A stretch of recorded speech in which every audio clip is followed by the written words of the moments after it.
ছাত্র জনতার অভ্যুত্থানে শেখ হাসিনা সরকারের পতনের পর থেকে বাংলাদেশ ভারত সম্পর্কে শীতলতা চলছে, কূটনৈতিক যোগাযোগও সীমিত।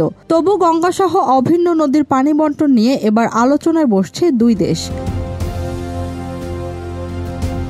ঢাকা ও দিল্লির সূত্র জানিয়েছে, গঙ্গার পানি বণ্টন নিয়ে বাংলাদেশ ভারতের আলোচনা আগামী 9 সেপ্টেম্বর নয়াদিল্লিতে অনুষ্ঠিত হবে। যৌথ নদী কমিশন জেআরসির সদস্য মোহাম্মদ আবুল হোসেন নিশ্চিত করেছেন, তার নেতৃত্বে 6 সদস্যের বাংলাদেশ প্রতিনিধি দল আলোচনায় অংশ নেবে।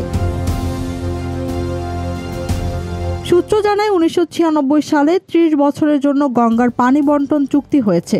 চুক্তির মেয়াদ শেষ হবে 2026 সালের ডিসেম্বরে। কিন্তু ভারত এখন তাদের অভ্যন্তরীণ প্রয়োজন ও আধুনিক বাস্তবতা বিবেচনা করে নতুন কাঠামোর প্রস্তাব বিবেচনা করছে। ভারতের শীর্ষ গণমাধ্যমে প্রকাশিত প্রতিবেদনে বলা হয়েছে, শুষ্ক মৌসুমে ফারাক্কা ব্যারাজ থেকে অতিরিক্ত 30 থেকে 35 হাজার কিউসেক পানি নেয়ার সুযোগ চাইছে তারা।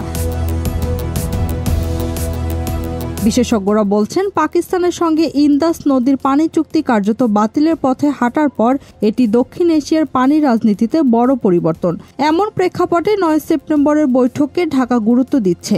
সেখানে গঙ্গার পাশাপাশি আরও 14টি নদীর পানি বণ্টন নিয়ে আলোচনা হবে।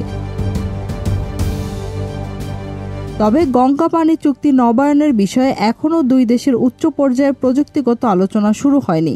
ভারতের পররাষ্ট্র প্রতিমন্ত্রী জানিয়েছেন, গঙ্গার পানি বণ্টন চুক্তি নিয়ে ভারতের অবস্থান তৈরি করতে সব পক্ষের মতামত নেওয়া হচ্ছে।